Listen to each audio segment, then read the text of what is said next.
All right, wait a second. This may come up.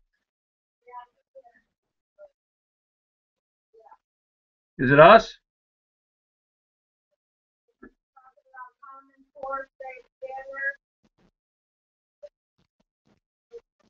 I can't hear anything yet. It's not me. It should hear me talking or the station. Hold on a second. Okay, so they're just going to hear me. Can you see it? You got to hit play. Top one. All right, wait a second. No, not that one. The top one. Close the box. Is it us? Sort of like Ray.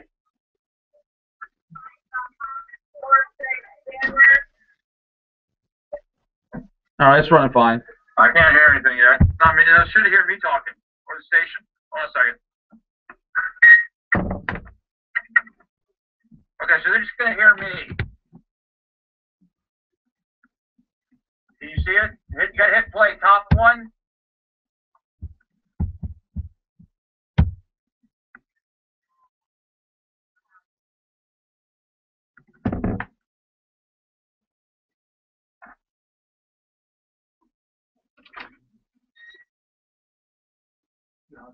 It's running on my end.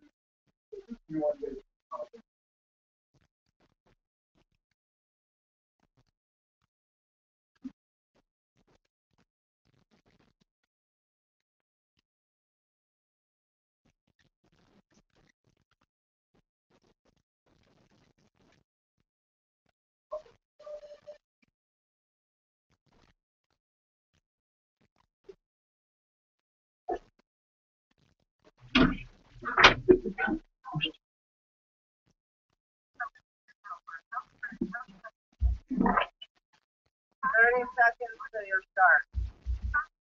Thank you.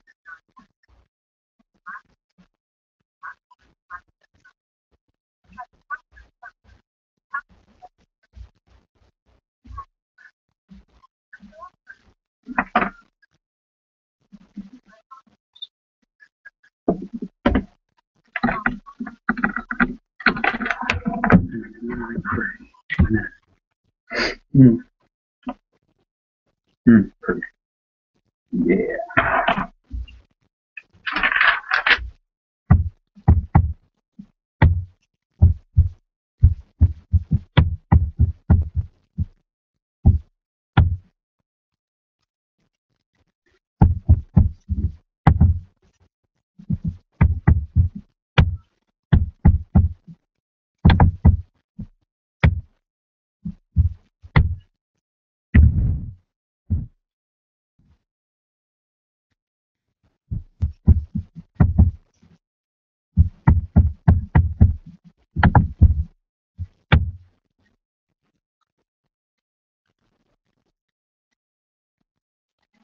All right, syndicated all throughout the state. It is the #1 radio talk show anywhere in the state of Florida as we broadcast through the Florida Radio Network. Also, many of the stations that carry the show. It is the Ed Dean Radio Show, where you will be highly entertained and never bored. I promise you. It's just not me. It'll be the guest, and we got a guest already lined up here as we do this 2 hours daily all throughout the state. Again, here on the Florida Radio Network. The Ed Dean Radio Show, the website, eddeanradio.com, eddeanradio.com. You can also watch us live on the air through the broadcast at eddeanradio.com, eddeanradio.com. The email address, eddeanradio@gmail.com, eddeanradio@gmail.com. Go to facebook.com/eddeanradio, like the page, and also at Twitter. Just look for, typing everything in here right now. A lot of guests lined up. Steve Gill from the Gill Report. So it's running. It's playing. Everything. Okay, you can see it? Wait. Can you see me? Boy, is the dude tight. All right. So anyways, Steve Gill, national talk personality from the Gill Report, is going to join us. Bill Robbins from politicalairwaves.com. How is the media we're going to report? We already know how they report, folks. I know it being a news reporter. I know how the liberal media is, but I don't blame everything on the liberal media. What is going to be talked about, especially primarily among the governor's race between Charlie Crist and Rick Scott. We'll get into that in just a little bit. And what if you really wanted to have the fairness doctrine? I mean, seriously, I would be the first conservative guy on national public radio. Wouldn't that be a dream come true? So we'll talk and debate all of this coming up. Again, the email address, eddeanradio@gmail.com. I want to get into the Obamacare argument here. Now, I have to be critical of people on my side of the aisle. Being a radio talk show host for 21 years, being a I'm still a news reporter, I cover things when I approach an article straight down the middle. And that is a political position, but you have to take a nonpartisan position when you're looking at an issue of taxes and spending and social issues and everything else. Some of my conservative friends hear a soundbite on talk radio, they read a blog, and they think am I lumping myself into this? Maybe so, and they take it as though it is gospel. They take it as though it is fact. The problem we have today when we address the issue of Obamacare, the Unaffordable Health Care Act, we know it's unconstitutional, but that's null and void. The Medicaid provisions, hey, many states fought against it. Next thing you know, the governors that fought against it are now employing it. Governor Rick Scott wants to do it as well. The argument about Obamacare has to be about spending, has to be about the deficit. I understand all about the unconstitutionality of it. It is wrong. That argument, again, as I said, is null and void. We can no longer talk about that. I have to talk to the people that don't know math. The worst voter out there is not the misinformed voter. It's the uninformed voter. The misinformed voter hears something. He can hear something from the left whatsoever. The uninformed voter is the one that just goes out and votes because he's told to. He's told how to address it. He's told which way might be the right way to go. Those people scare me. The people that don't know math, those are the people that scare me. Primarily those that have pretty much voted for Barack Obama and for many liberals out there. They don't know math. And if they did know math, they would take the emotion equation out of everything and vote in the back pocket, vote for their kids' future, which nobody ever seems to care about. If that was the case, they never would have supported Obamacare. I'm not saying that the reason why Barack Obama got reelected was based on Obamacare. It was just a horrible, dumpy ground game by that of Mitt Romney. But when it comes to Obamacare on this radio show, and we've been doing it for years, we talk about the numbers. Put away the political ideology. In some cases you can, some cases you can't. When it comes to this issue of Obamacare, it is about the numbers. And the liberal left does not understand the numbers. And to my conservative friends out there, please get your talking points down straight. You've got to know your issues. Because if you don't, the liberal media will eat you up. Let me explain this. As a conservative radio host, and as many of you out there, you only, and can I use an ammunition explanation of this? No offense, I don't PC, but you've got one bullet to get it right. You've got one shot. The liberal media can sit out with their Glock. They can sit out there. Again, I'm using a gun explanation. They can sit out there with a revolver or a 6-shooter whatsoever. And if they run out of bullets, because most of them have nothing really to aim at, they just, well, I hope it's going to hit something, because all their talking points is the same thing we've been hearing for the last 10 years. There's nothing new under the political sun when it comes to the liberal left. And this is what I'm getting at. If they run out of bullets, big deal. The media is standing right behind them on a truck with a Gatling gun. Conservatives, when you talk about your issues, you only got one silver bullet. You've got to get it right. On this radio show, we get it right. When it comes to the issue of Obamacare and how it pertains to Floridians, primarily that, it is about the numbers. Nobody talks specifically, and you have to be specific. I know we talk in generality here, and that's great. It's a great soundbite. We live in a soundbite society, especially on radio. But on this radio show, what has made us number one, because we break things down. We make the controversial conversational. The issue of Obamacare, again, forget about the left versus right argument. When it comes to Floridians, what am I getting all this today? Here it is. You ready for this? The Miami Herald, not a right-wing newspaper, has nothing to do with, I don't know, Newsmax, Fox News, or The Blaze, or a Dean radio show. The Miami Herald this week.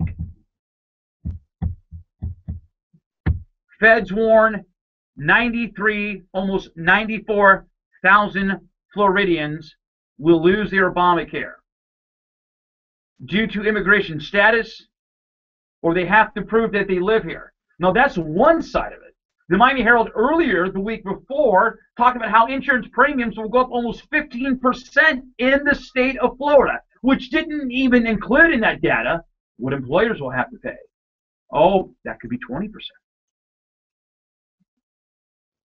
Now, follow me now, because I want to break this down a little bit here this first hour.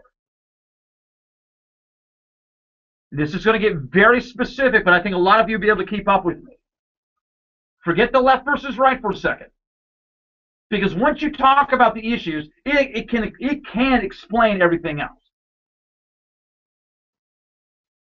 7 million plus Americans have signed up on healthcare.gov. And by the way, as I said before, this is probably the best thing about Obamacare. That's not saying a whole lot.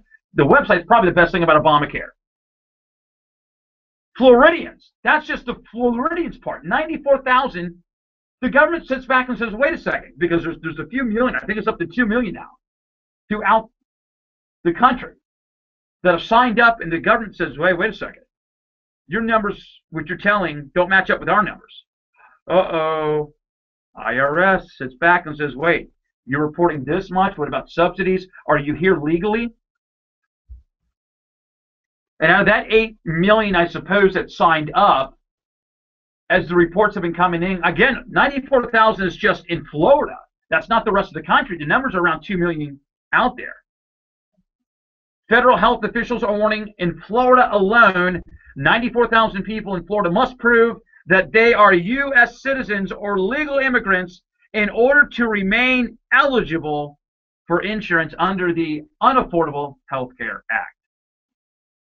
No, there's no fraud. No, there's nobody taking subsidies illegally. Can't happen. It's happening. Americans, 3 reasons why that they have not. I mean, for a second. Wait a second. Let me back up. There have been over 70 to 80 million hits, visits to Obamacare or to healthcare.gov, and the best you got to tell me is 8 million people have signed up. That's like saying, hey, 80 people came to my business and only 8 people bought items. Let's make it bigger. 800 people came to my store and only 80 people bought items.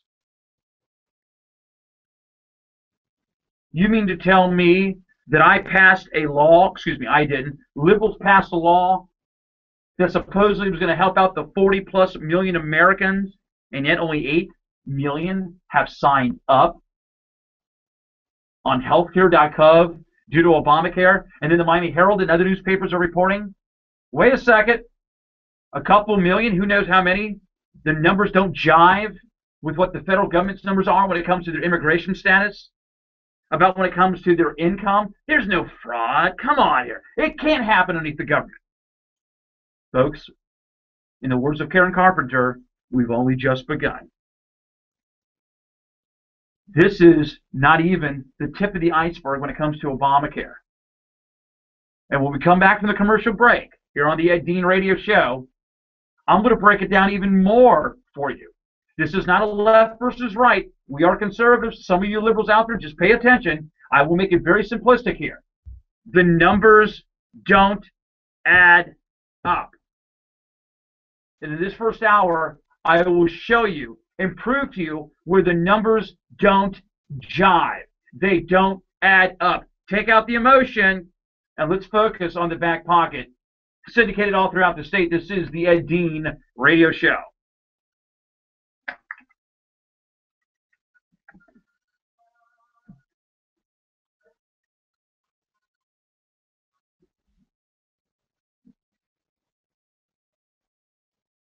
This is all recording, right? This is all recording, right? Great, thanks.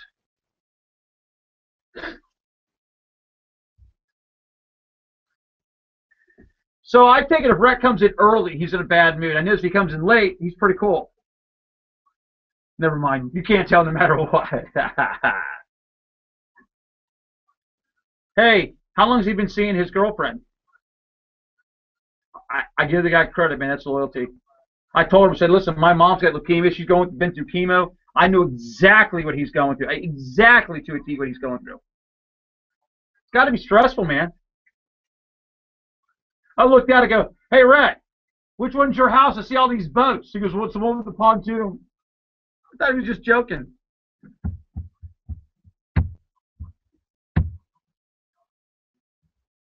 So we're looking good. So we were looking good on the webcast. You could hear everything?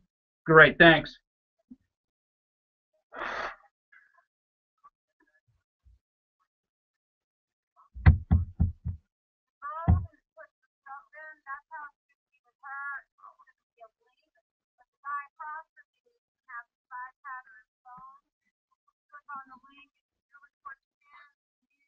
Yeah, we got to figure all that out. Yeah.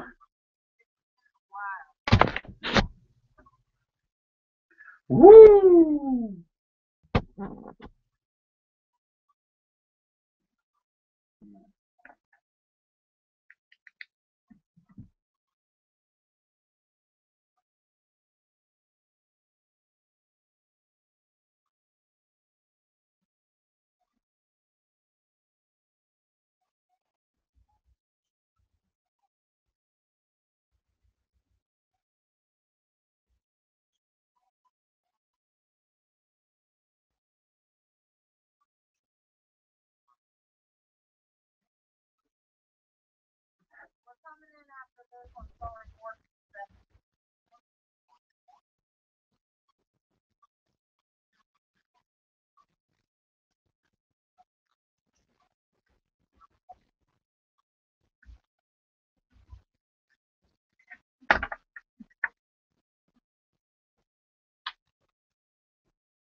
Syndicated all throughout the state through also the Florida Radio Network. It is the Ed Dean Radio Show. The email address, eddeanradio@gmail.com, eddeanradio@gmail.com. You want to watch us live on the air, just go to eddeanradio.com. If you're not picking up this show in your neck of the woods, eddeanradio.com. Twitter's at eddeanradio, facebook.com/eddeanradio. Now, let's break this down a little bit more specifically here. The generality you got to take out. In order to win the argument, because the elections are right around the corner, we are told that Obamacare is going to be a big issue, and it should be a big issue. In fact, it's going to even be a bigger issue in 2015 and 2016 because of the premium rate hikes. Even with those states that have the Medicaid provision, we'll even see rate hikes there. So let me explain all this of the numbers. 70+ million hits have been to healthcare.gov. Only about 7-8 million people have signed up. The federal government has been reported by the Miami Herald has sat back and said, hey, 2 million maybe plus people have not told the truth. 3 reasons why. That means, told the truth. What do you mean by that, Ed? I mean, they have not been forthright about their income status as what they report, or their immigration status. Uh-oh. Backdoor amnesty bill. Remember all that? People, when I've interviewed all the Fox News people, Newsmax people, the Blaze Radio Network people, all these guys come on my radio show, vice versa. 3 of the big reasons why that people have not signed up for Obamacare.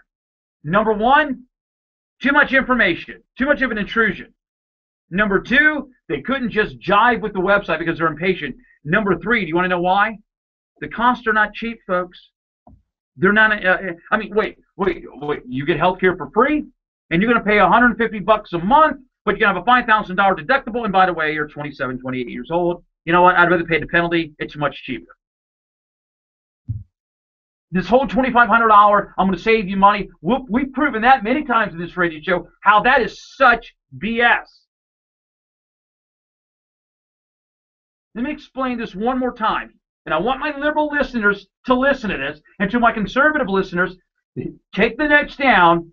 This is the Dean of Talk Radio. I want to take some of you to class here, and I'm not talking down to you. You cannot sit here and tell the public, hey, I'm going to save you $2,500. It doesn't jive, folks. It doesn't sell. When costs are going up 15%, not even including what employers are going to have to pay here in Florida, which could be 20% when you add all the costs together. Sorry, there is no $2,500 worth of savings. Let me go even further down the road here.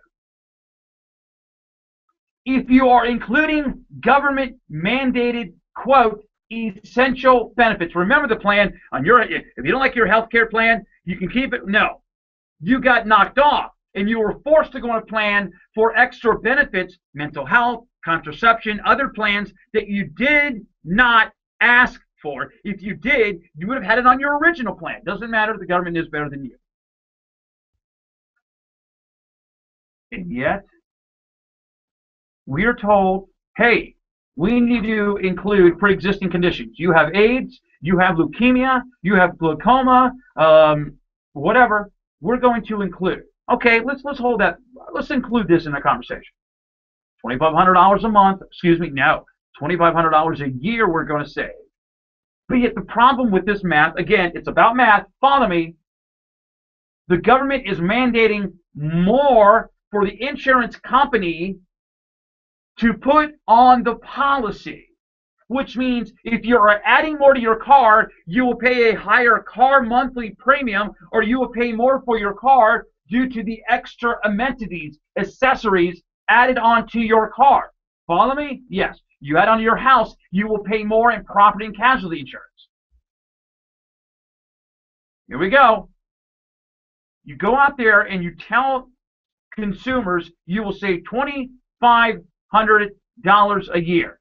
The back door is that, well, we're mandating that the insurance companies have to provide, and this is what the government called it, 10 essential benefits, which means you have to include pre-existing conditions. You have to include, if you're a 70-year-old, you got grandkids, you got contraception issues right there. For all you 70-year-olds, I know you really look forward to that. You need the contraception here.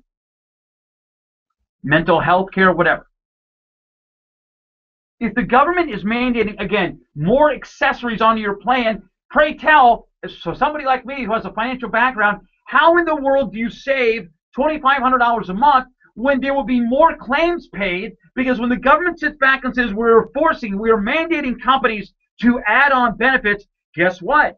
Now we get to add this, get to add that. Insurance companies are sitting back going, wait a second, that means we're going to have to pay out more money in claims. Because if you had, let's say, a list of 20 of what you could claim on, government adds 10 more, well, hey, more people can write claims. Guess what? If the claim is worth more money than the premium coming in, insurance companies have to make up the money, folks. It's a law of numbers. Business is not in the business of losing business. You hear that? So now, when you want to talk about including pre-existing conditions, let's focus on that for a second. You have AIDS, you have a terminal illness, you have cancer, you have leukemia. Your chances of dying, unfortunately, increase because of those diseases. And you sit back, and the government sits back and says, we want to mandate that also on health insurance companies. Hey, forget the left versus right here for a second. This is about math. This is about the numbers. And all, again, I'm saying is if you want to include that, you will pay a higher premium. It is the law of the free market. It is the law of math. It is the law of the numbers out there. You can't sit here and tell individuals, even with the subsidies, we're going to save you $2,500 a year, but yet we're going to mandate that you have to have this coverage. We're going to mandate on the insurance companies that they have to carry this type of coverage when it comes to the Unaffordable Health Care Act, better known as Obamacare. And when you include pre-existing conditions, your chances of going to the hospital do what? They increase, which means the insurance company has to pay more out in claims. And yet the insurance companies are not in the business of losing money. Oh, they're hoping they get a bailout, which we'll get into in a few moments. They're dying. In fact, there are certain provisions in the Unaffordable Health Care Act that allow the insurance companies to be bailed out. When I explain that, you'll sit back and go, OMG. In fact, it'll be capital OMG. Oh my gosh. And yet, this is what you get when you enter big business with big government. Again, the math does not add up. When we come back from the break, I want to explain to you a little bit more where the insurance companies are looking for a bailout and the government will give it to them. And yet it's those blasted insurance companies that are screwing over the consumer. But yet, we're going to get in bed with these guys. I've never understood why liberals, they hated insurance companies, but they don't mind Obamacare. But yet, did you know what really who Obamacare's best partner is? And by the way, I will prove to you why this also creates a monopoly in the healthcare system. Because it is not, and it is not the free market, even though they advocate that it is. The Ed Dean Radio Show, heard all throughout the state. The email address, eddeanradio@gmail.com, eddeanradio@gmail.com. We answer all your questions and comments. Back in a few moments, also the website, eddeanradio.com. This is the Ed Dean Radio Show.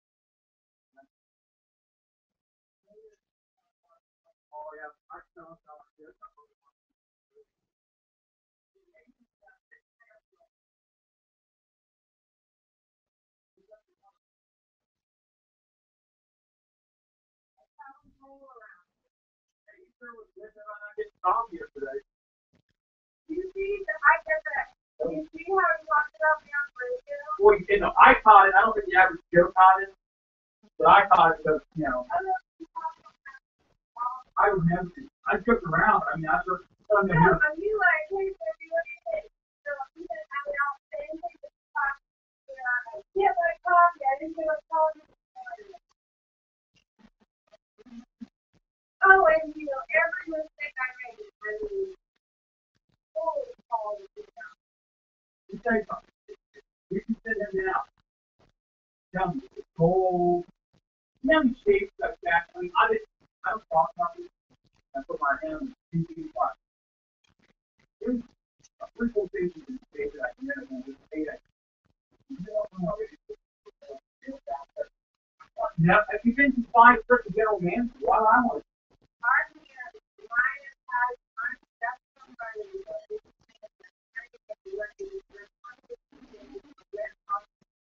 I think I need to explain a rec. This is like a monthly annuity. You get so much money in, and I can remember some of these things. Leave everything off because we. I'm telling you, if you just go watch program. No. I'm the whole. We're talking at night. You can make 40,000 a month on one of their products. So we can select you bring them up. I'm telling you, and the beauty about it is, AM and FM. And the problem is I've done this to him. Yeah, me and Patty got to hook up. We're going to hook up. Oh yeah, her. Yeah. Oh boy, who's worse, her or Ray?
I love this song.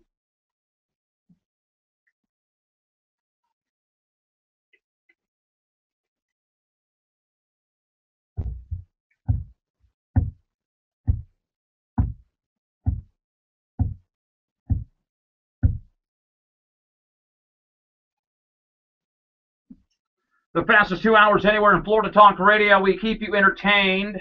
I am your political GPS. I can tell some of you liberals where you've been, where you're at, and some of you where you need to go. And I don't mean it in a bad way, just, stand on my voting booth. If you're an uninformed voter, not misinformed, which most of you are in the liberal side, uninformed, please do not show up at the polls. That's one voter suppression I wouldn't mind having. It is a syndicated radio show heard all throughout the state, also through the Florida Radio Network. It is the Ed Dean. That's D-E-A-N, not like Paula. It's spelled Ed Dean. D-E-A-N. The email address, eddeanradio@gmail.com. eddeanradio@gmail.com. Radio talk personality Steve Gill's going to join us at the top of the hour. Gil Robbins, one of the best in the radio business from politicalairwaves.com, about, hey, we understand there's a liberal media. Does the conservative outlets of talk radio overshadow the liberal media? No, it does not. And we'll talk about that here in just a little bit. I don't want to bore many of you, but something has to be done when we talk about the issue of Obamacare. The generality of it being unconstitutional, I'm with you. That argument is gone. It is all about the back pocket. It is all about the finances. As I said before, I like social conservatives out there. But what is tearing up this country is not the same-sex marriage. What is tearing up this country is not the discussion of the legalization of marijuana in the state of Florida. What's tearing up this country is not the abortion argument. It has its time and its place. What's tearing up this country is what tears up marriages. The number one issue is the problem with the money. And unfortunately, in this marriage, it is a prearranged. I didn't get to have a say. There was no prenup. I got engaged to Barack Obama. I was forced to have this shotgun wedding. And guess what? Do I have any areas of getting through the divorce? Sorry. And by the way, many of you are also involved in this marriage along with me. What do you do about it? Well, you can get out of it in about 2 years. The question is am I going to end up marrying Hillary Clinton in the Clinton economy? Not Bill. I'll marry that economy any day of the week. Not the Hillary Clinton campaign. And the problem is that this administration in a marriage content, you ready for this? Here it goes. You are being unfaithful to Ed Dean. You are being unfaithful to the taxpayer out there. And because of that, you're cheating on me with my own money. Now, let's get back to this area with the Obamacare and where conservatives have to get their act together. Liberals out there can try to spin this. Hey, if you're 26 years old, you can hang out with your parents. By the way, the RNC has already caved in on that. Reince Priebus has caved in. Hey, Debbie Wasserman Schultz, we don't disagree with that. Really? If that's the case, where else are you going to cave in on Obamacare? There's another one of those 10 essential benefits. 26 years old, you can stay on your parents' plan. By the way, insurance companies are going to force you to do that. Now, again, let me recap this very quick because I want to get to the bailouts here. To the people that don't know math, the liberal left. This is not about left versus right. I want my conservative friends to take note. I want my conservative friends to jot these down. This is how you win the argument. It is based on the math, not based on the emotion, like many voters out there vote on. It is the law of the free market. If the government mandates insurance companies, forces them to carry an extra bunch of benefits that people did not sign up for, and let's include the pre-existing conditions. Let's include the pre-existing conditions. Those that have pre-existing conditions, AIDS, Alzheimer's, cancer, glaucoma, leukemia. Your chances of going to the hospital do what? They increase, which means the insurance company is going to have to pay more. If your premium, let me use a hypothetical, I'm just saying a hypothetical, if your premium is $500 a month, but the claims by the insurance company equal $2,000 to $3,000, $4,000 a month, okay, $2,000 a month, whatever. The insurance company's paying more money but yet you're paying in premiums, the numbers don't add up. Now, I understand the insurance company has to be solvent. I have a financial advisor background here. They put their money in other areas to be solvent. I understand all that. But somehow the liberal left thinks that the insurance company should be charitable. In fact, the liberal left believes that doctors should be charitable, even though they don't realize doctors have businesses, have to pay people. So we think by cutting into their reimbursement, we're teaching them something. All I'm getting at, and I want to move on here, is that this is not left versus right. This is about the math. If you're going to include more mandates, for example, the government's going to mandate that you have to have this on your car and that on your car, you're going to pay more cost through your car insurance premium or more through your cost at your monthly payment to the car company. That's just that's how the market goes. If the government's going to force insurance companies to cover this and cover that, folks, you are going to pay more money. You want more life insurance? You're going to pay more money for coverage. You want more essential benefits for your house? You're going to pay more money in property and casualty insurance. The same thing is applied to healthcare. Again, this is not a left versus right. This is about the market. And if all these insurance companies were hip about it, they all would sign up. Let me focus on the monopoly here in a second. By the way, any email addresses, I'll get to them all here in a little bit. eddeanradio@gmail.com. eddeanradio@gmail.com.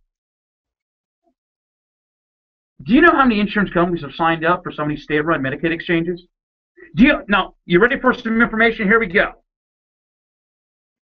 Excluding Medicare providers, I think there are about 30, let's get a roundabout number. There are about 40 health insurance companies in this country. In a lot of these states, now you ready? Remember, healthcare is regulated by the states, as where it should be. You want big mandate government coverage, you can have it. You just can't have it on a federal level. You can't have it there. You can only have it, you can only have it on a state-run area. Now follow me now. 40 health insurance companies, excluding Medicare providers, in this country. And yet, in some of these states, there's only 2, 3. I think Florida, I think at the most I saw once, I don't know if it was Florida, there might have been 6 or 7 healthcare providers. Wait a second. 40 healthcare providers, and yet in the state-run Medicaid exchanges that want to adopt or adapt, whatever, are only 7? That's not even, 10% would be 4, 20% would be, that's not even 20% of the insurance companies wanting to get involved with Obamacare. Because why? It's true. They can't make a dollar. Folks, they got to make a profit in order to pay for your claim. That's all I'm trying to get to you. This is not a left versus right issue. This is a free market issue. So now we create a monopoly. Let's say that Blue Cross and Blue Shield in Jacksonville and Aetna, whatever, they sit back and say, well, we think there's $1 to be made. And the other insurance companies say, no, there's not, through the state-run Medicaid exchanges. What is it that they know that we don't know? They know that their costs are going to go up. They're going to have to pass it on to many of you guys. And guess what? You ain't signing up. You ain't staying on because why? You can't afford it. I was driving a nice Toyota. I was driving a nice Hyundai, and the government said I need all these extra benefits, which I did not need. They threw me out of my car and put me in a Mercedes and a BMW. Oh, Ed, you moved on up. Sorry, I moved, My back pocket went up. That is what moved on up. But wait a second. My buying power went down. Because why? My healthcare cost went up. I was told I had to get that Mercedes. I was told I had to buy that BMW. I was happy with my Honda. I was happy with my Ford Explorer. The government knew better than I did. By the way, why did I go to a BMW and not a Porsche or a Jaguar? Because it's a monopoly, folks. Especially in the state-run Medicaid exchanges. When I was told that I could get a better, no. I didn't ask for a better car. I don't want a better car. I don't want to pay more money. Because why? If I get a nicer car, if I have to drive a Honda or Toyota, and I go to a BMW Mercedes, what am I doing? I'm paying more money. Again, it's the law of the market. It's the law of large numbers out there. Obamacare has created a monopoly. Let me go further here. The bailouts. Oh, have you heard about this? Every night when Megyn Kelly's looking at me, talking to me during the 9 p.m. show on Fox News, she talked about this. She's dead on. She was the one that broke this months ago, and we've talked about it on this radio show, and many people have not. Again, we're here to talk about specifics here, not about generality. Generality does not sell. You have to talk about specifics. And if the uninformed voter out there, the liberal left, the people that don't know math, want to stay uninformed, guess what? That is their fault. They've heard the gospel. If they deny it, hey, it's not on my shoulders. Now, follow me now. Nobody likes health insurance companies. In fact, folks, as a financial guy, I'm not a big fan of some of the life insurance companies. I'm not a big fan of some of the health insurance companies. Too many of you liberals out there, what I find strange, none of you guys like health insurance companies, but Obamacare is okay. But do you know who Obamacare partnered up with? The health insurance companies that wanted to play ball. Well, we don't like them, but we're going to play ball. Okay, whatever. This is where the bailouts come in. The government still to this day cannot tell you who's paid or not paid all their premiums. Now, I don't care if it's 10%, 20%, whatever. They have not done it. But yet the insurance company is told, no matter if these people have paid yet or not, you have to pay the claim. Wait a second. I haven't made a car insurance payment to my car yet. I haven't even made an insurance payment yet. But yet I get in a wreck. I haven't signed a I've signed a contract to the government. But yet they have not agreed. Okay, we come to a bargaining table. We sit down and we verbally agree to a contract. That's great. In some states, in some contracts, or some judicial circuits, I don't know if that matters. But when your ink goes to the paper, then it matters. Then it holds water. Then it is a viable contract. Until then, no. Even further, when money exchanges hands, bam, that is when the deal is sealed. There are people, and the government will report all this through the Unaffordable Health Care Act at healthcare.gov, who's all paid. But yet they're telling the insurance companies to go ahead and pay that claim. You sit back and go, who would be a stupid idiot to do that? Well, the insurance companies are not really stupid because they have a backup. The backup is the federal government. Uh-oh. Remember the housing mortgage crisis? Remember all the loans out there? They're backed up by who? Fannie and Freddie. Who finances Fannie and Freddie? Oh, the federal government. So why not go out and give that loan? We can make risky loans. Why not? Because the government's regulating us to deregulate our standards. When I come back from the break, if you're not ticked off after this, you should be. When I come back from the break, I will tell you how the insurance companies, in a way, are getting direct bailouts to pay these claims. But why not? They're being forced to by the federal government, but yet they are abiding because they want to get into the market in bed with the federal government when it comes to Obamacare. I'll explain the bailouts on the other side of the break, syndicated all throughout the state. This is the Ed Dean Radio Show.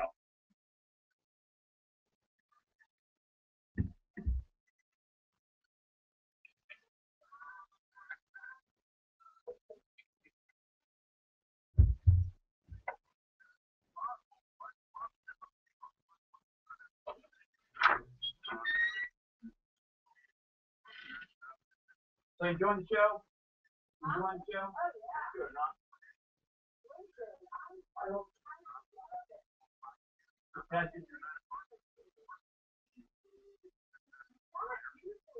You just have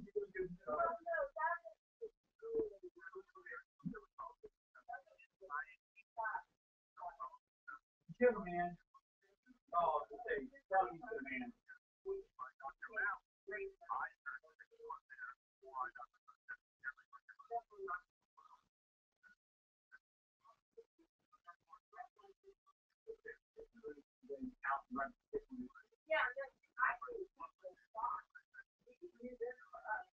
I'm only one day away from being recorded.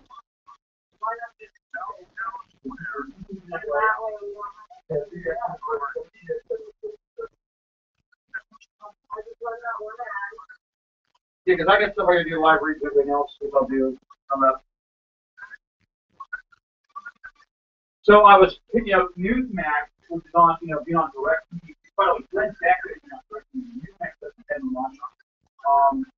So being on direct TV and Dish, which is all got fun. Now they want me to do it within your part. Because they're not going to probably have that. So whatever. So I'm like, I'm not going to Skype. I'll go live with you. So Newsmax is all the direct on. That would be to hire more people.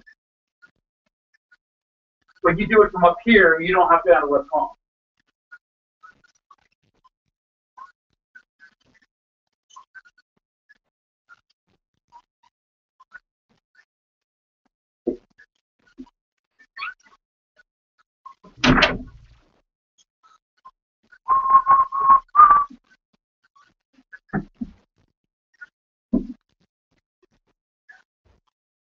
About 25 seconds. All right.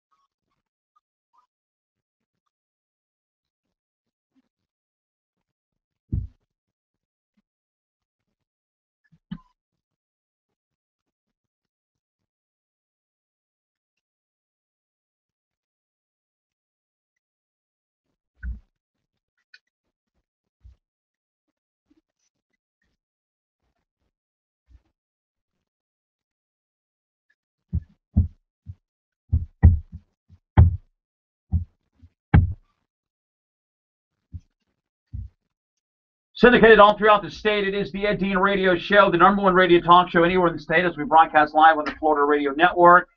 The email address, eddeanradio@gmail.com, eddeanradio@gmail.com. Twitter is @eddeanradio, @eddeanradio, and facebook.com. Just look for Ed Dean or /EdDeanRadio. You can watch us live also on the air at eddeanradio.com. Just go to eddeanradio.com, click the upper box. And you can catch the show at all the stations that pick us up here. Now, let me talk about the bailouts. Nobody likes bailouts.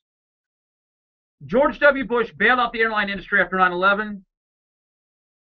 He started the bailout with GM. Barack Obama made it further. We bailed out all the big companies through TARP, which I still find to this day is a fascinating debate whether it was needed or not. I'm not really convinced it was, but all right, whatever. We had to bail out the economy through stimulus. We had to bail out people, cash for clunkers. We had to bail out people through the housing mortgage crisis, which never worked out as far as the bailouts. And yet, we continue to bail out more. Now we're going to bail out the insurance companies. Let me tell you how it's explained. Insurance companies that are getting bed with Obamacare, again, as I said before during the break, let me break it down one more time. Hey, because the government has not told who has paid and who hasn't paid the premiums, it doesn't matter. If they make a claim, you got to pay for it. Well, again, business is not in the business of losing business here. So they're not going to pay a claim unless money has exchanged hands. That's the normality, is it not? I should know. I'm a business owner. I thought so. No. The government says you can go ahead and do it. In fact, the government says you need to do it. Oh, man. It's like the housing crisis all over again. Go ahead and give out that loan. Yeah, you need to. If the government pays out the claim, the insurance company pays out the claim. Doesn't matter if you have a pre-existing condition or not. Money has not exchanged hands. In other words, you paid a premium, then they have to pay the claim after a certain amount of time or whatever the contract says. Now, follow me. The government says, hey, they haven't paid the claim. They haven't paid the premium. Forget about it. Pay the claim. Why are the insurance companies going to do that? Because the government says that they're going to pay the insurance companies. And are you ready for this, folks? I am not making this up. The insurance companies can submit a bill to the government. The government can sit back and say, hey, okay, the surgery is $20,000, $30,000. Hey, we'll just cut you a check. Well, wait a second. This even gets better here in a moment. But follow me now. We didn't like the insurance companies, but yeah, we're going to trust the insurance companies to give us the right amount. Now, are you ready? This is even better. But this is where it gets worse. So let's say that you have an operation, you have not paid a, I'm using a hypothetical here, but this is how it works. You have not paid a claim, but the insurance company is forced and has to pay it because they've adopted with this along with the government because of the mandates. The government says, you submit us the bill, here it comes now, we will pay the claim. Now, two things. What if the insurance company hikes it up a little bit? Then you have fraud. But then again, the government says we're going to pay it. It goes further. Are you ready for this? We're cutting reimbursements to doctors. Here it comes. Here, I want the audience to follow me now. Let's say that you have a $30,000 appendectomy surgery. The government, underneath its 15 unelected, unconstitutional board panel members out there that do not have to report to Congress, here it comes. I'm setting this up now. Your operation was $30,000. The doctor submits a bill to cover all this. The insurance company had to pay it out. They want to be reimbursed. The government says, no, we don't think the operation was worth 30. Instead, we're only going to pay out 20. Well, then there's a loss of $10,000.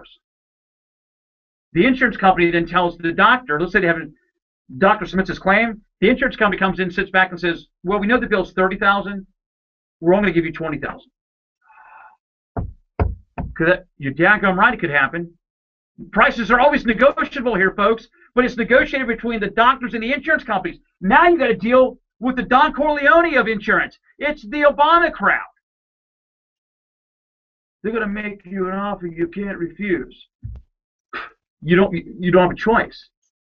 So the doctor who has to employ his nurses, physician's assistants, he has to submit a claim because he still has to make a profit in order to stay in business. To the insurance company, says, hey, it costs $30,000. The insurance company submits the claim to the government. The government sits back and says, hey, well, we can't afford all this. Why? Because there isn't enough money coming in, as we thought it was, because we haven't raised enough taxes. We're only going to pay $20,000 in that claim. By the way, if you don't believe me, why are they cutting reimbursements to doctors? Think about that. So now the operation's $30,000. The insurance company, the doctor submits a claim. The insurance company submits it to the federal government because the insurance company doesn't spend money. Let's get the money from the government here. And yet they say, well, we're paying it because the government's giving us the money. We're only paying $20,000, even though the bill's $30,000. Folks, that means there's a loss of $10,000 that came out of somebody's pocket. Could it be the consumer? Yeah. Could it be the doctor? Yes. It could be the employees of that doctor. Yes. Now, y'all can sit back and say, well, hey, we're saving the government money. Really? I mean, the government's going to pay for the first 3 years of the Medicaid expansion 100%. That doesn't save me any money. If the government's going to bail out insurance companies, that doesn't save me any money. If people are dropping premiums because they can't afford the health care cost, the government's losing money, or the insurance companies are losing money. It doesn't add up, folks. The math does not add up. And when you're cutting, yes, we're telling people they got to pay their premiums, but yet guess what?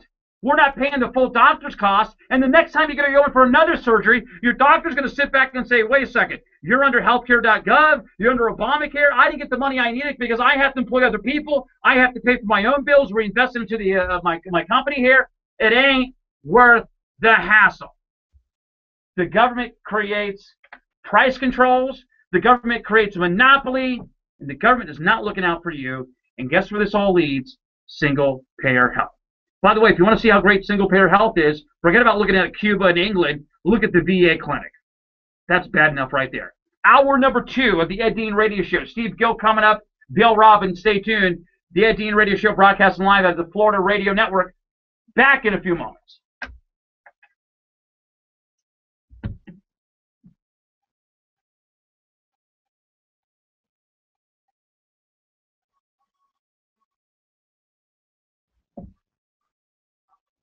Perfect.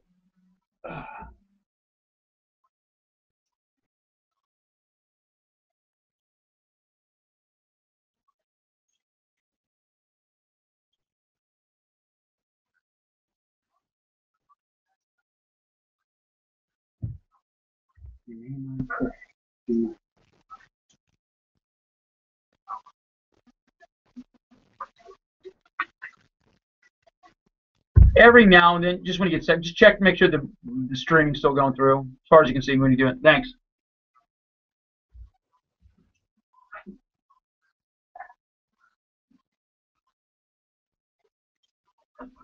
So this is another dilemma I got to look at here. And I'm trying to know the players, and that's why before I go in and shoot off my mouth.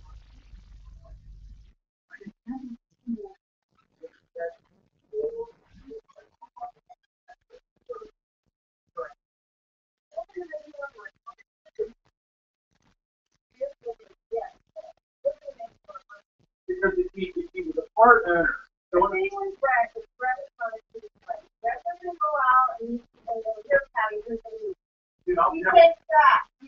man, let me tell you something. I'll hang out with Patty so much, shit, probably thought we're having an intimate relationship. Because it's all about getting dollars. Believe me, I would go on. Don't get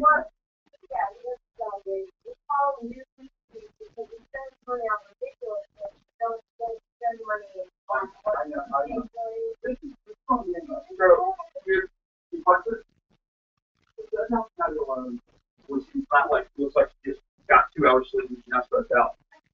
I can show her if we sat down, you do an LMA as an option, you call it option as what's going on right now. You're doing an LMA, you're leasing the station. But you've got what's the word? You've got equity. Your thing goes down your top. You're sure DVDs will pick up gas. And then we're losing. Because Clear Channel, I mean, you go to them and say, listen, we're bringing so much per month. We want to own. And what you do is you're not looking at this. I said, I mean, you go in, you got to try to go. We go and say, hey, we'll pay so much per month. You want to buy the station. And what it does is you get a long get meetings on the afternoon and you tell the crowd and that's how you go buy the station can make 30 or 40. Oh, no, you spend 30, 40,000 a month. Brett, you sit back, I mean, 10, 51 dollars a month is a lot of money. All right?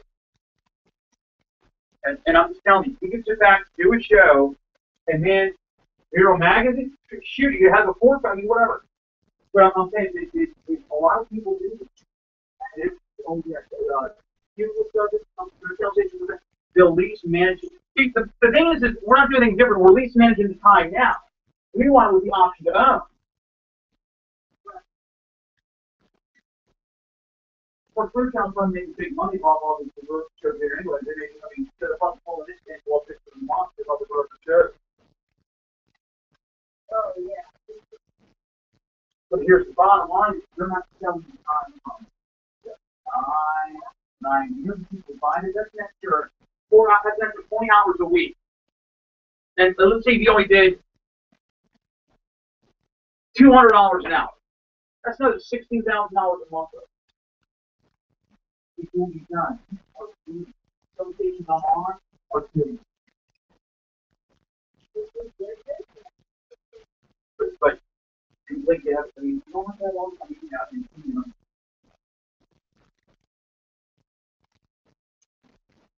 And I think that's why I'm saying I need to sit down with you and Patty. I mean, I'll bring you along.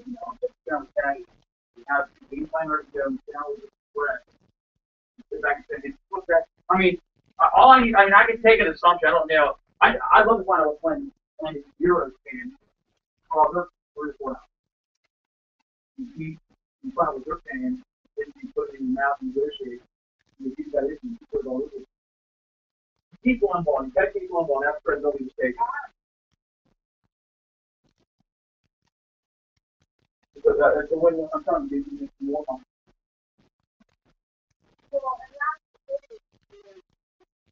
Keep talking. I'm good.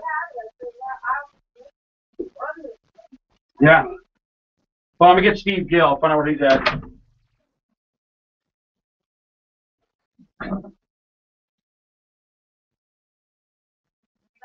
minute and then the 1 minute commercial.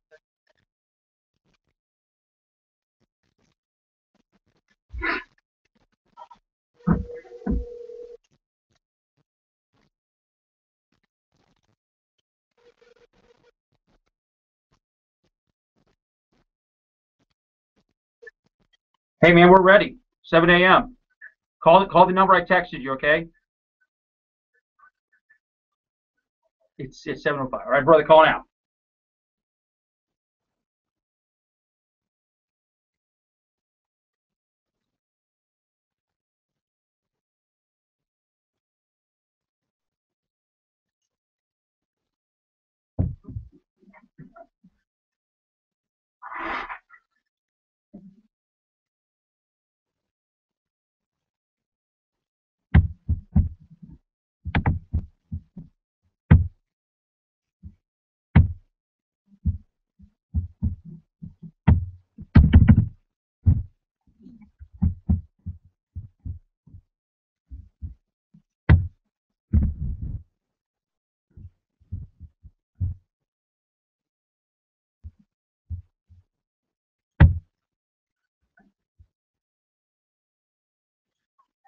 Can I talk to him real quick?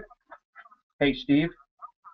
Hey, we're doing the recording for the weekend shows that are also being syndicated, so you're on to about 7:30, okay? We'll talk about the Ferguson riots and Al Sharpton and all that kind of stuff. So hold on.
Syndicated all throughout the state.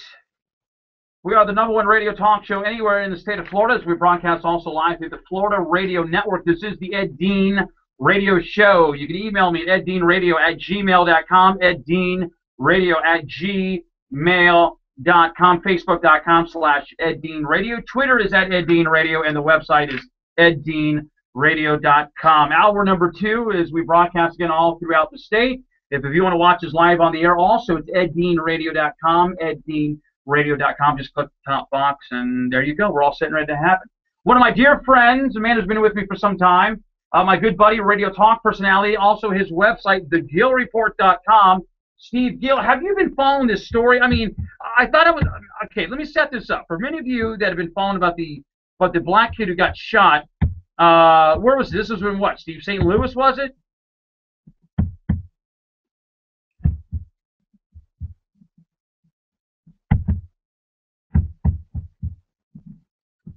Yeah, so anyways, so this kid gets shot by, the black kid gets shot by a white cop.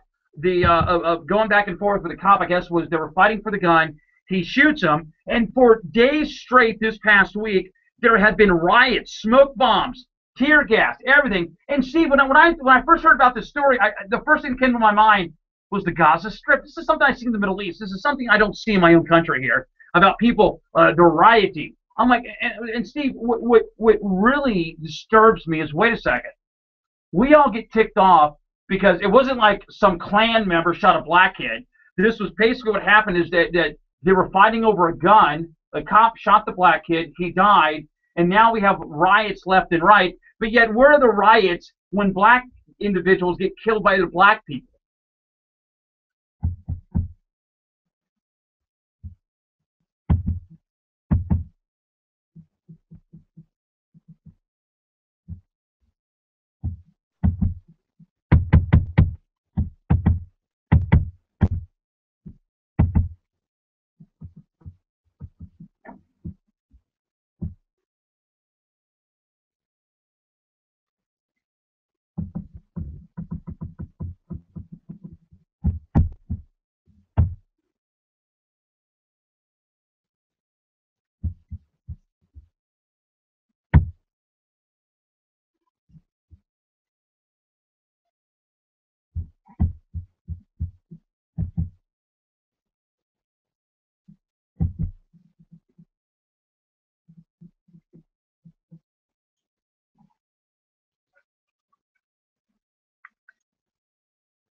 Yeah, get the stories based on Michael Brown, who was shot over an outrage. Maybe everybody's outraged over an unarmed team, but yet, according to other news stories, he was fighting with a cop over the gun. And I agree with you. If there's going to be something, I mean, I don't want to make light of this, Steve, but if you're going to be outraged, why don't you go protest out at City Hall or something? They need a lot of protesting at your local government.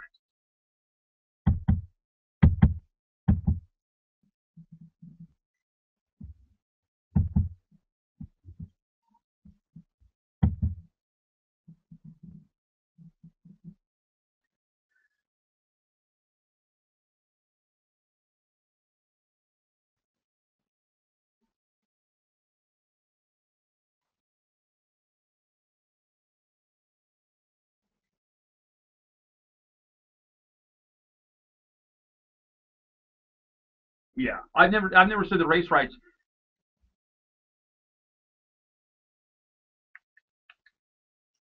This is the Steve Gill from the Gill Report, national talk personality here on the Ed Dean Radio Show.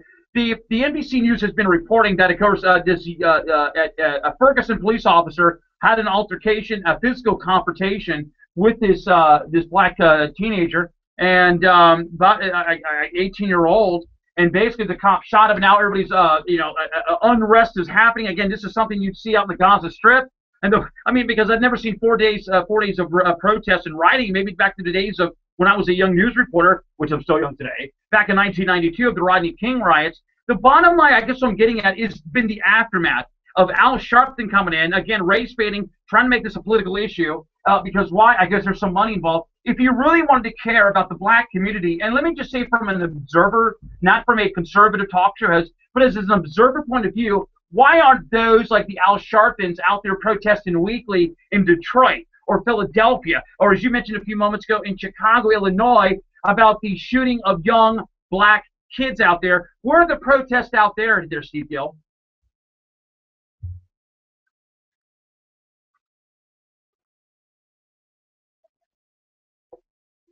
Oh yeah,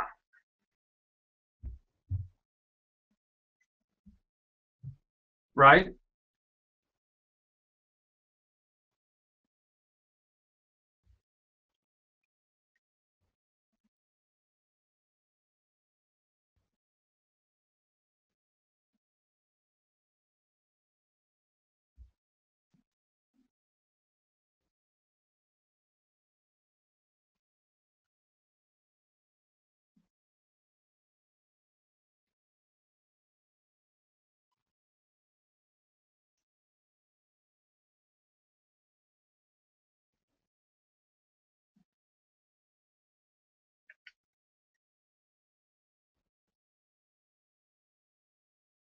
Yeah.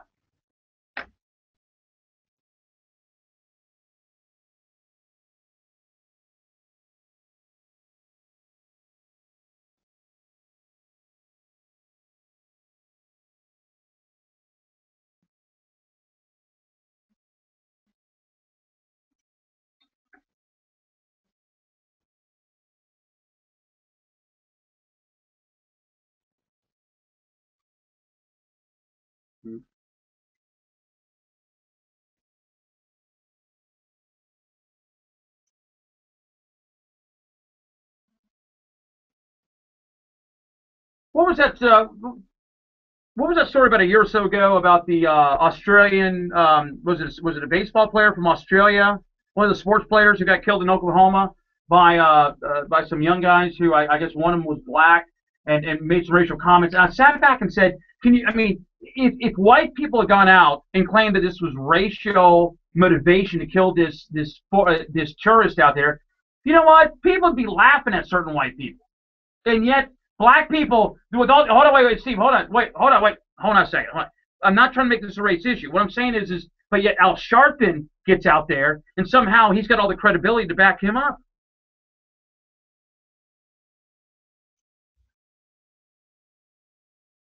Yeah.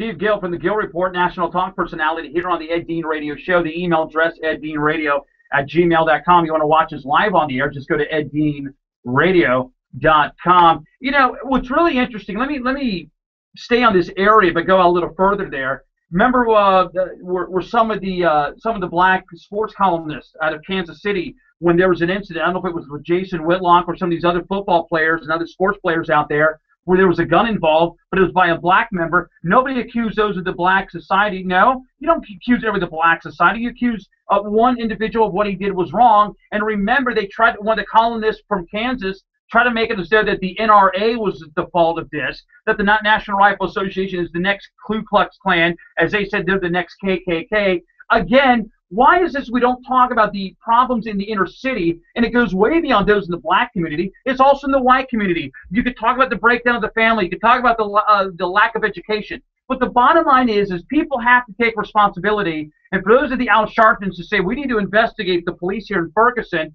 I mean, that's kind of like me saying, hey, we need to investigate the whole black community because there's more black on black crime, for example, in Chicago.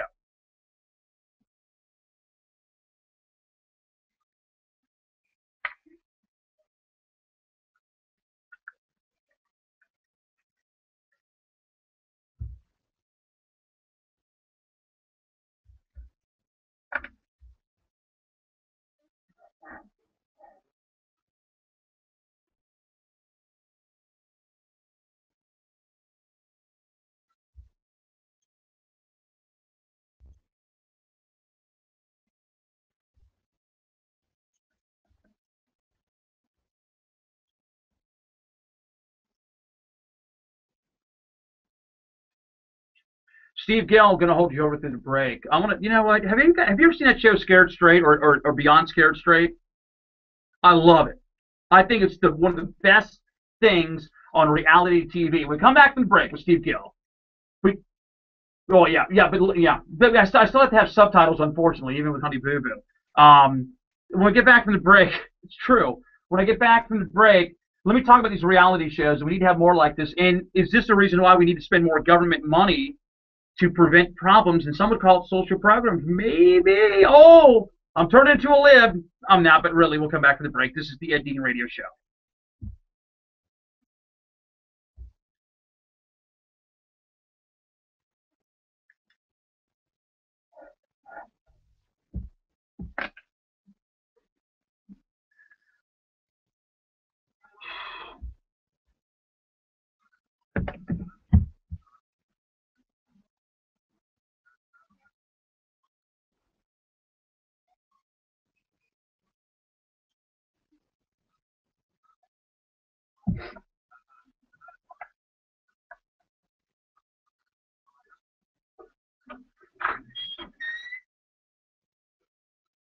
Hey, Uncle Red. Hey, let me give you some news. Today's show speaks to the stations that are picking up on the Jacksonville stuff. So they all want to why.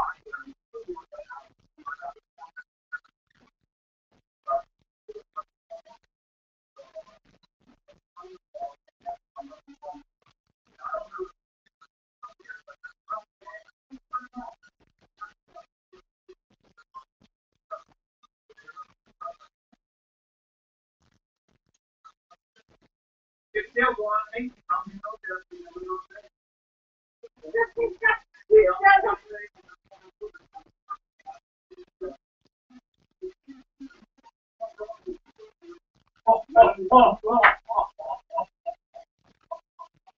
Eric's coming in. Eric will like to do that.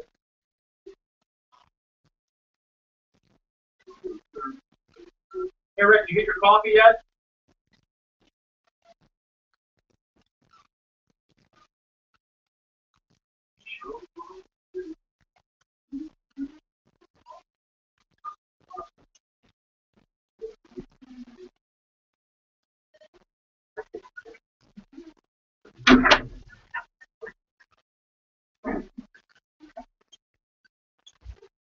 You know I'm having fun doing that, you know. I'm just doing it to joke around.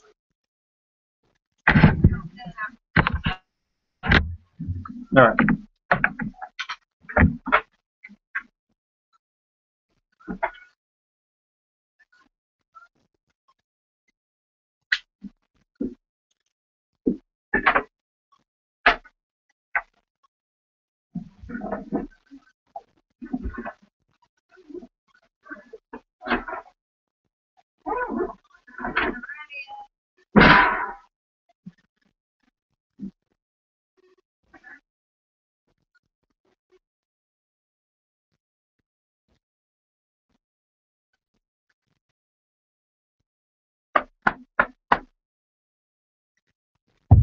I love Boss Skaggs.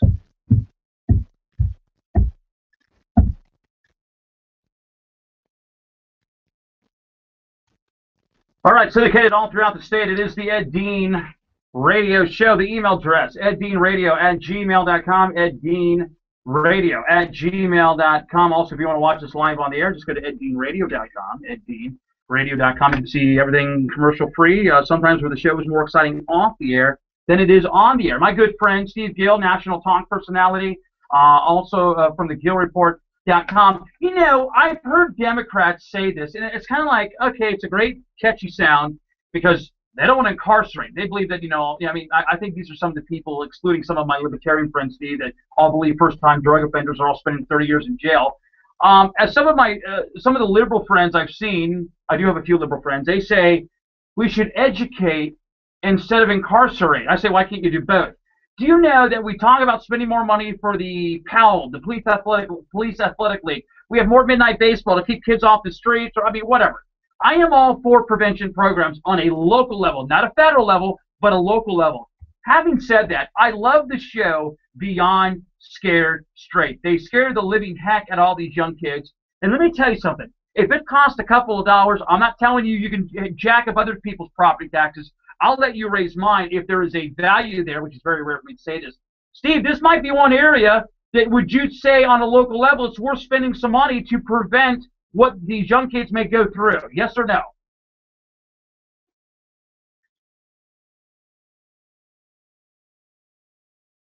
Right.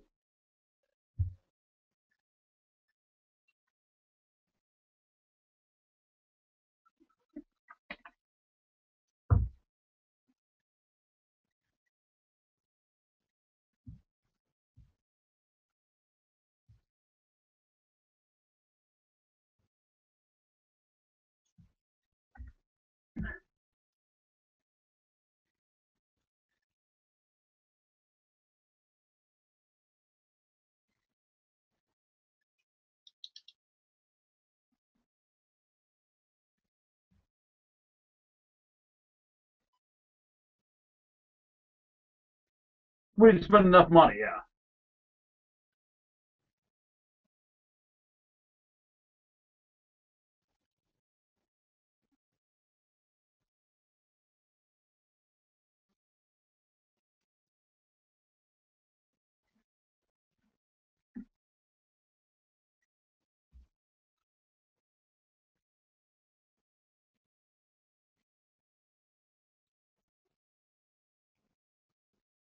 You now you just mentioned something a few minutes ago, the YMCA. You don't still go down there and get your meals at the Y, do you? Why do you? Ha! There we go. Okay. Listen, I'm with you. I mean, I know people are going to be emailing me. That's right. Anyways, listen, I know what people are going to be doing today. They're going to be emailing me this afternoon and tonight saying, listen, Ed, the best program about spending money is a good family. Hey, I agree, folks. But listen, I know kids that excel very, very good among single parents, okay? I don't diminish them. It's just sometimes the way that the marriage works out. But I say that if there's a program with a cost effectiveness, match it with the dollar you put in, which we practically never see, even among local and state government. I like the reality shows Beyond Scared Straight out there to teach some of these guys a lesson. And let me tell you something. I like this, and I'll tell you why. What we need at public schools these days, we don't need resource officers. You ready? You know what we need? We need bouncers. That's what we need at high schools today.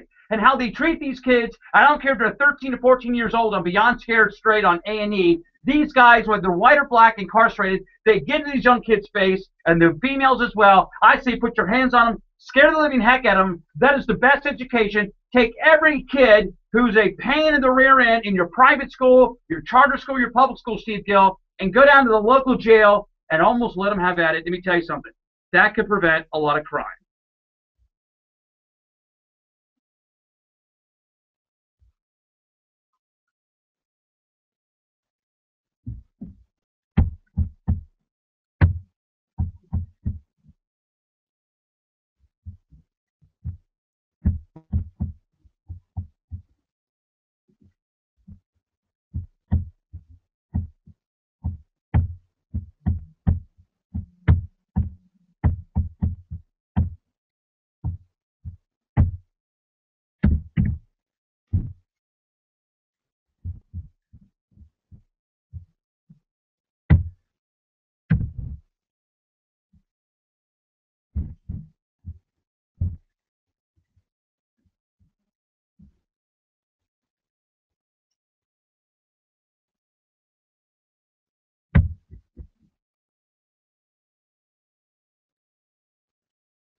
I don't want to sound disgusting. I remember back in the 80s, in many private schools, that instead of spending money on education through female contraception, Planned Parent, or should I say Planned Unparenthood or Unplanned Parenthood, that in some of the private schools they would where and this is where I'm getting at. Most people that send their kids to private schools, the kids that can't hack it in public schools.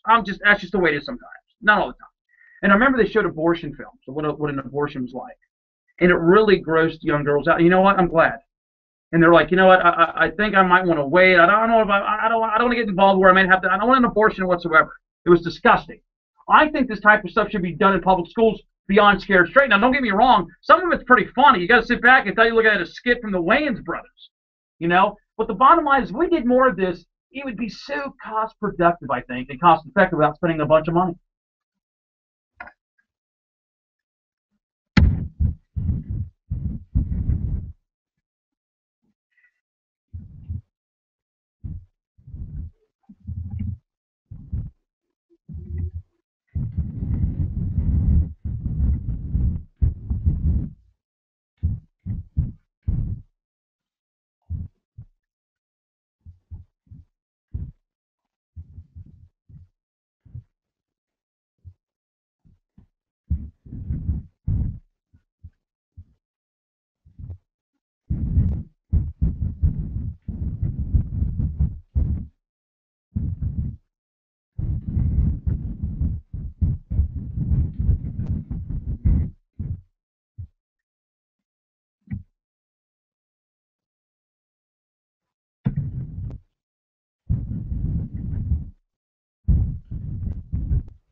All right. Well, if I don't take a break now, I'm going to have a pimple and reality problems here. All right. Steve Gill, my good friend. The Gill Report. I love you, brother. TheGillReport.com. Thanks so much for coming on. All right. More of the Ed Dean radio shows. Bill Robbins coming up next. One of my favorites. He is a media analyst. His website blog is politicalairwaves.com. Do you really blame everything on the liberal media? Because I will tell you, the liberal media, those that lose in the liberal side of politics, they blame everything on Fox News, Blaze, Newsmax, and Talk Radio. Is there really a balance? Back in a few moments, this is the Ed Dean Radio Show.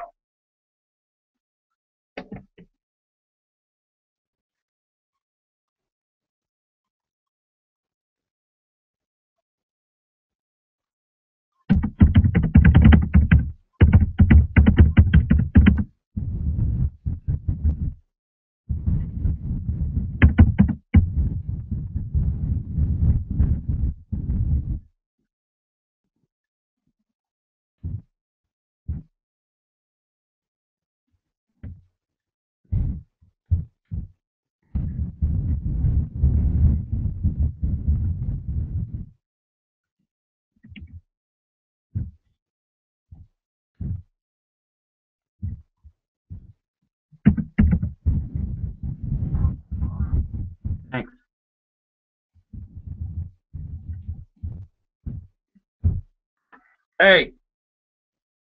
Hey. Okay. Let's see how your rating. Let's see how your phone does now. So anyway, so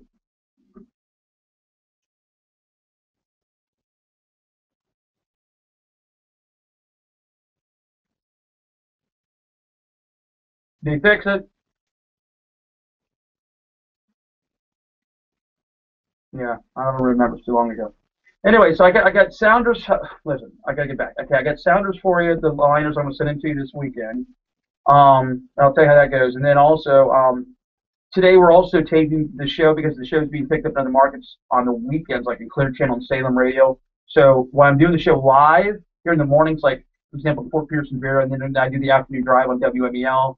So I mean, I'm all over the map. I'll be down in West Palm, and if you live where? What city?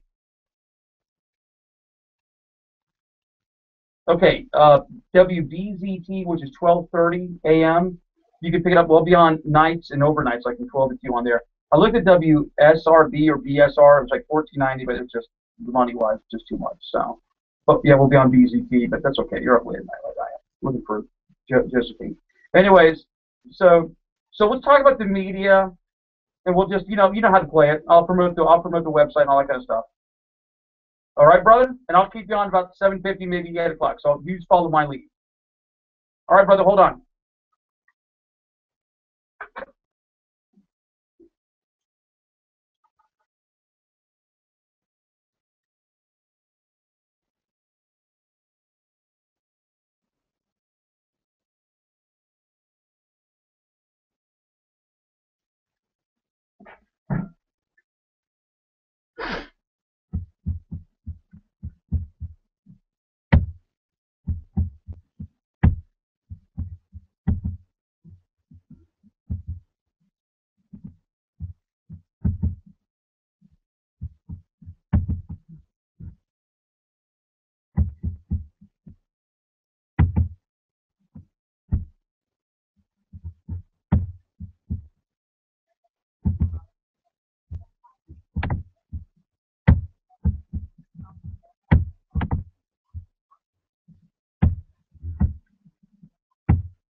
All right, syndicated all throughout the state. It is the Ed Dean Radio Show, the #1 talk show anywhere in the state. Thank you so much for tuning in. If you're not picking up this show in your neck of the woods, you demand it. You can email me at eddeanradio@gmail.com, eddeanradio@gmail.com. Also watch us live on the air at eddeanradio.com, eddeanradio.com, facebook.com/eddean, or Twitter at eddeanradio. My old friend, who has been a radio media personality, talk radio, also on the music side, had one of the #1 shows in Central Florida. His blog is politicalairwaves.com. He's on the political map. He covers a lot, especially with the media. My dear friend Bill Robbins. Bill, you and I had this wish for Christmas, I think a year ago, that you remember the talk again, as it happens every election season, about this Fairness Doctrine Act.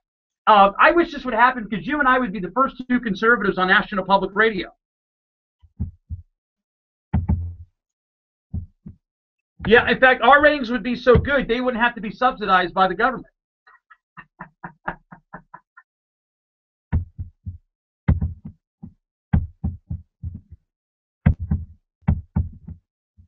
I know this is a small area in the federal budget or in state. By the way, local governments also spend money on NPR, National Public Radio. I mean, it's amazing. I've seen local cities, local counties spend thousands upon thousands of dollars here. But I will tell you that if the Republicans were really wanting to cut government spending, why, and pray tell, they can't even axe out spending for public broadcasting?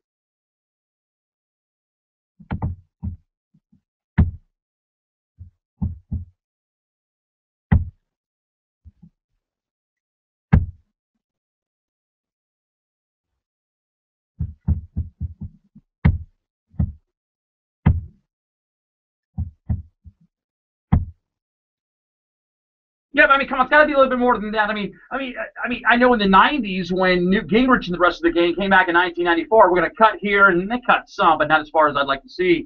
Do you think NPR, because Barney now is on the market? I mean, you got other like Cartoon Network. I mean, the market regular TV is carrying Barney and a lot of these shows. Do you think if we were worried about cutting Big Bird or is it safe or not safe, you would think that today, don't you think they can get away with it by cutting some of the public broadcasting and NPR subsidies?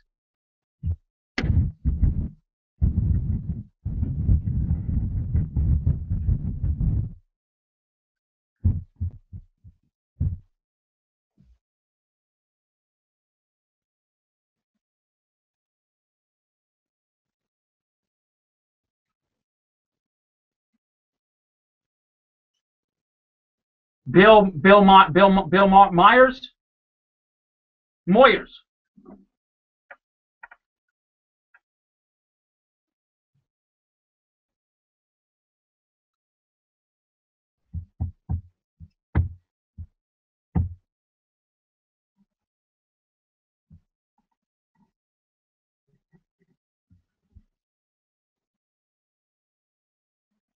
Do you know why? Well, yeah, you know why they fired him because he was boring. You know the reason why he could make it on public broadcasting because he was boring. All right, but you want to know something? I always offer those signs on my radio show. Some of my conservative friends don't like it when I bring the opposing viewpoint. And by the way, they've gotten to be more scarce lately. They're almost like MIA, missing in action, because I always offer the balanced time. And I think the problem they don't like it is because, see, on this radio show, you've been with me for years. I don't use generality. I like to dissect these people. I don't want to carpet bomb them. I'm going to stick the IV on them and drain it out of them here because I want people to remind where liberals have come from, where they've brought you, and where they want to take you in the future. And some of these people, hey, well, you know, it's safer to be, you know, it's safe to watch MSNBC. It's safer to call in to the National Public Radio because, you know what, we can get free reign here. The bottom line is I offer more of these guys to come on. Hey, by the way, can I ask you a quick question? Why is it on top of this, do you see more liberals on Fox News compared to a balance, which I thought was supposed to happen, but not really, to conservatives on MSNBC?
You know what Al Sharpton I like to listen to?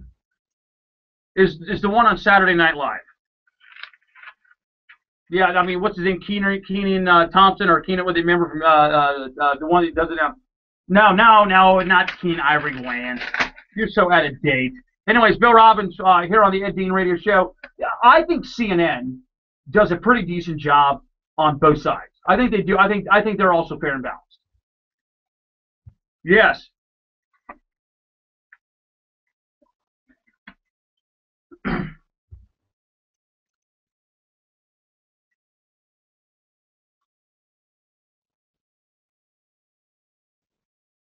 Well, you know, listen, if MSNBC, listen, I go on regularly on Newsmax TV, which is on Dish and Direct. I love the guys over at Newsmax.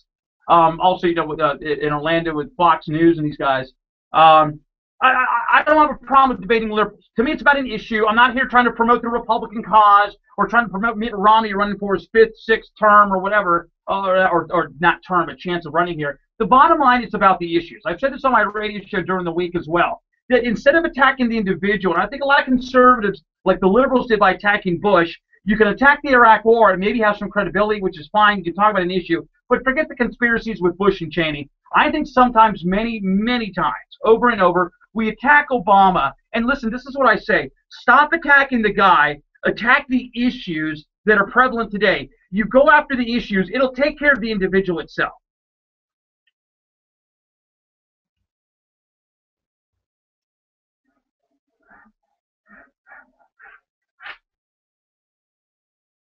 Oh, you know about that on Facebook a lot, don't you?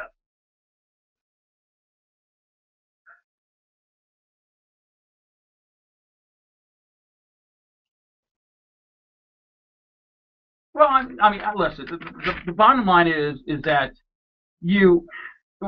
I've seen liberals today, and I'm going to tell you this, folks, that I've never seen anybody put on a pedestal, even 5.5, 6 years later, like Barack Obama.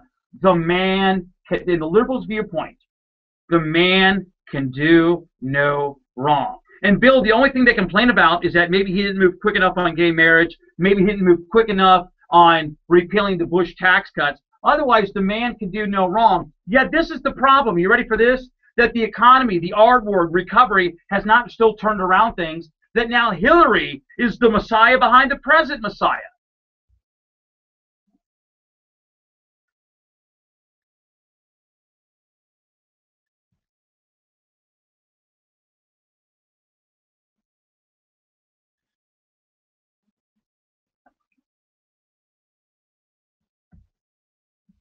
No, see, I disagree. Nobody's following that stuff, Bill. Come on, you got it. Okay, outside of Benghazi, what else are you going to go after Hillary on?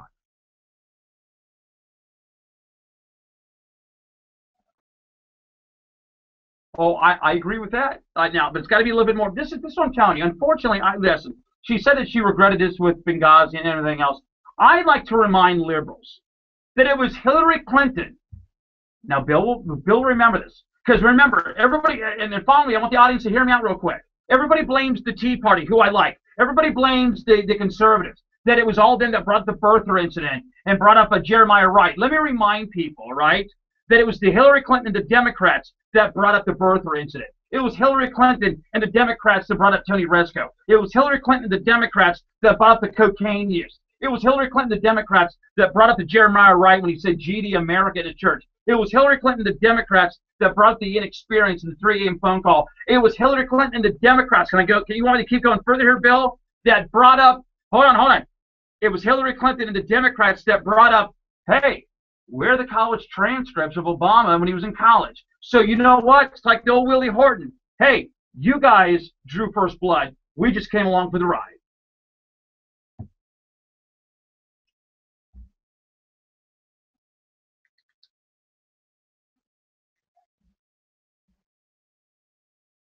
Hey, do you also remember it was the Hillary Clinton crowd? Now I'm not saying well, I mean, let's be honest. In 2008, remember the women that were liberals who supported Hillary that said they weren't going to vote for Barack Obama because they thought he was a sexist toward Hillary.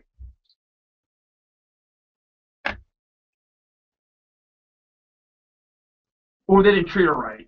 Go ahead.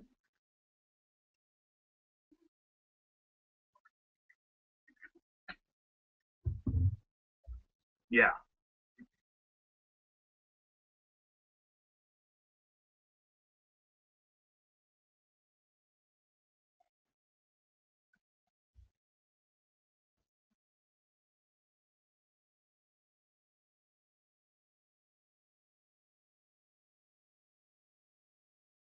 Hey, and by the way, they said they blame, of course, now, see, that could have been blamed on Bush, like everything else, them and the Koch brothers. But you remember, that legislation was not proposed by the Republicans to move that up. That was proposed by the Democrats. So, there we go.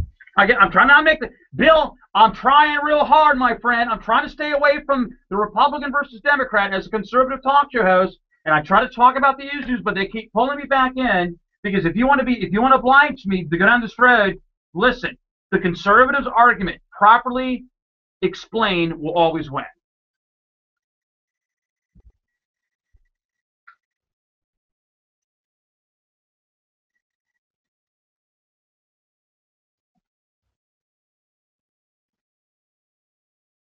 Hey, now can I ask you a quick question? I know you're going to get going in a couple minutes.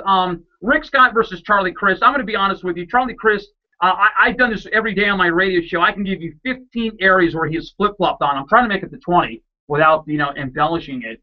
But, I mean, Rick Scott's flip-flopped on a few things as well. Education, trying to buy up the teachers union, trying to act like he's pro-environment. He's trying to brag about who's spending more money, which I don't like. You need to talk about how much money we can save the taxpayer. He's flip-flop on the Medicaid expansion with Obamacare. He's flip-flop on in-state tuition here. He's not a good PR governor here. I think the guy's done some good jobs. You and I have blogged about this. He's done some good jobs when it comes to business regulation and tax cuts. But the bottom line is that Charlie Crist has done a better job as far as PR. Does the media go after Rick Scott, or do they make fun of Charlie and his flip-flops? Where is this taking place here in the next 3 months?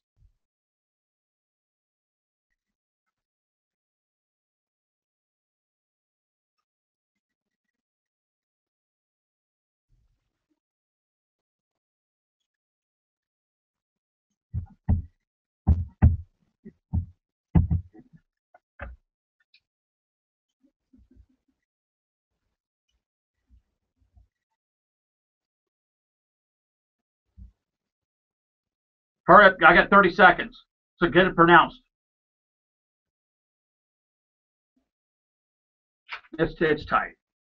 All right, Bill Robbins, politicalairwaves.com. Thank you so much for coming on the Ed Dean Radio Show. Coming up next. Hey, coming up next, you ready? Is Hillary really damaged goods? I don't know, but we'll debate it in a few moments. This is the Ed Dean Radio Show.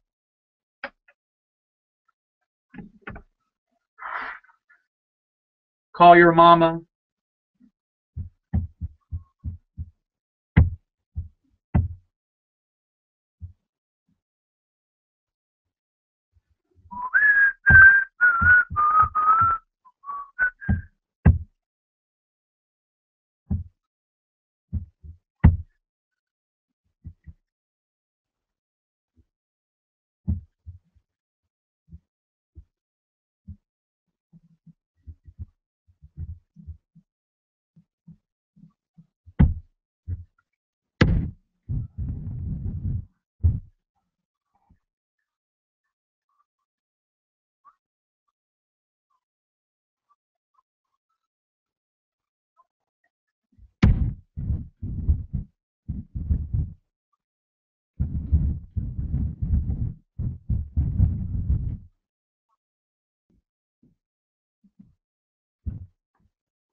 Ah.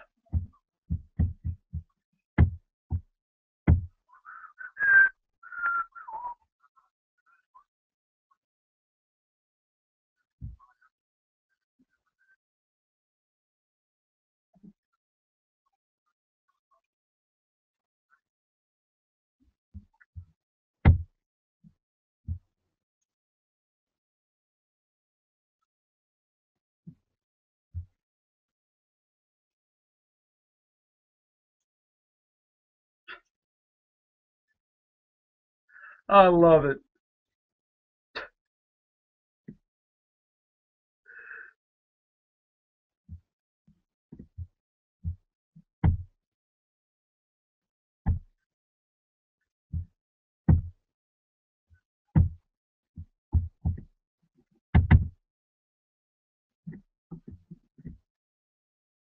All right, back to the Ed Dean Radio Show. I want to, if I get a chance, I'll get to Mitt Romney and Hillary in a second. I got to talk about a post. Go to Facebook.com. There's a regular Ed Dean. You'll see the Blaze radio background. All these guys come on my show. We're all buddies. You'll see that. That's how Ed Dean is. Or you can go to Facebook.com/Ed Dean Radio. The email address, by the way, is eddeanradio@gmail. eddeanradio@gmail.com. But if you just go to my regular Facebook, I always post a lot of things. It's about issues, not so much about the left or the Dems versus the refs. It's about the issues, and my commentary is pretty much down to, I mean, I don't, just look at the very quick, see, I am a drive-by talk show host. Takes some people 3 minutes, I do in about 30 seconds. All right, so there you go. I won't bore you. But anyways, there's a picture of Rachel Maddow from MSNBC. She complains about wealth inequality, but her net worth is about $20 million, and she makes more than Megyn Kelly, my girl at Fox News. Rachel makes $7 million a year, according to the news reports out there. I think it was a TV guy. So I posted this on Facebook, and of course, men are like, oh, you know, because she's a lesbian. So they made some pretty interesting comments, if you know where I'm going with this. And, okay, Daily Mail, I think that's who's reporting her net worth. And what I was getting at, I'm not here to question her sexuality, guys. I'm not here talking about who can report the most accurate news between MSNBC and Fox. I mean, really, we have to debate that? Come on, folks. It certainly is not MSNBC. The question or my point is, and I just posted it again a little while ago this week, it is not about the sexuality of Rachel Maddow. I could care less what her sexuality is. It's the hypocrisy of the liberal left that claims that everybody that's rich is that being supported of Republicans. For those of you, even though we're in other parts in Georgia and South Carolina, let me focus on where I broadcast out of in Florida here. Because this is very representative of the rest of the country. And let me focus on Florida. The majority of counties in the state of Florida, 67, that are blue, those are Democrats. The wealthiest counties in Florida are not represented by the Republicans. Again, I was trying not to make this a partisan thing. They're represented by the Democrats. Hey, exclude Naples, exclude parts of Jacksonville, exclude Vero Beach. You go down to Miami-Dade, Tampa. Oh, yeah. Go to West Palm Beach, Boca Raton, Riviera Beach, Boynton Beach, Palm Beach. All these blue counties. They're represented by Democrats. Don't tell me who the party of the rich is.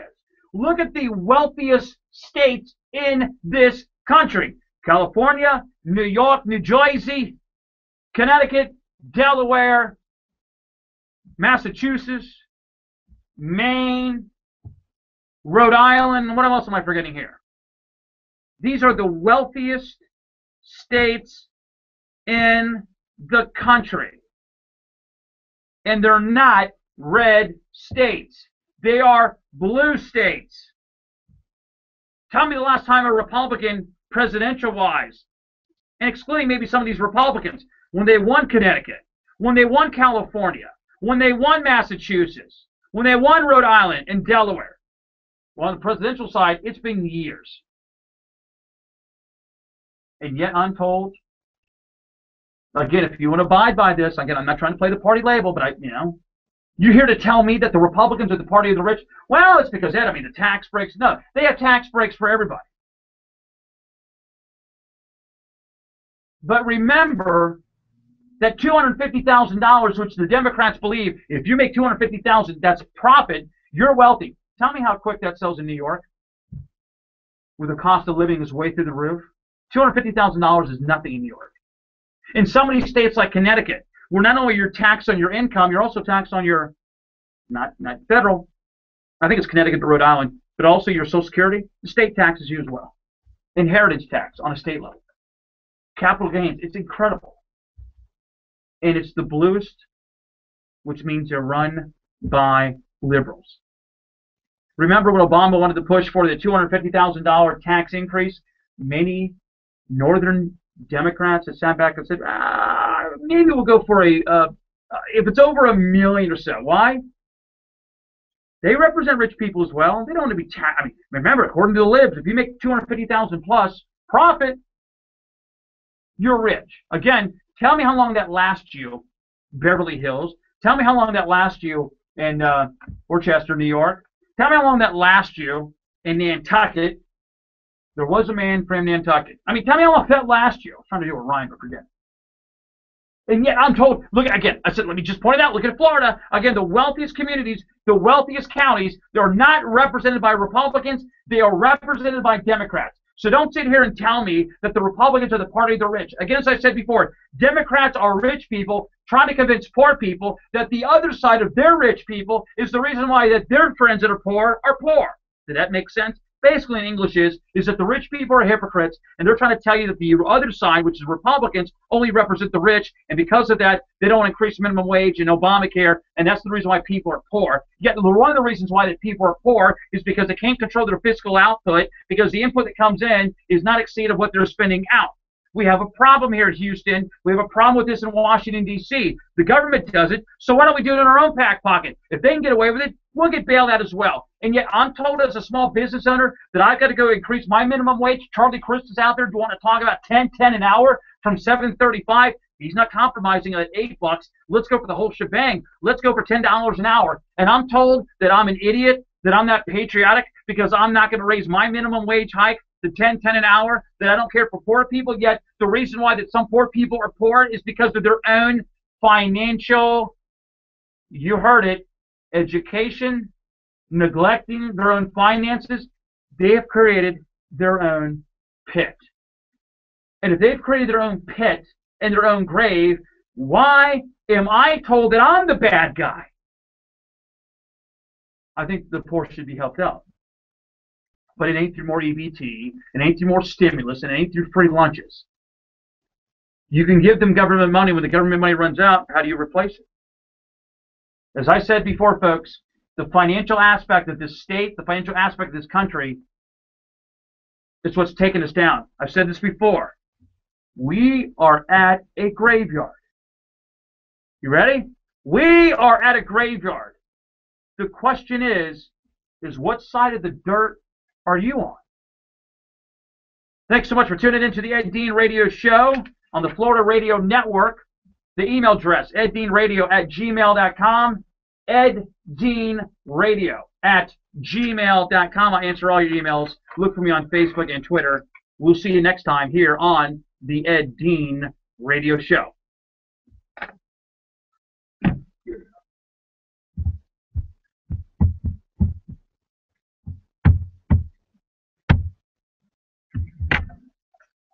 That was a good show.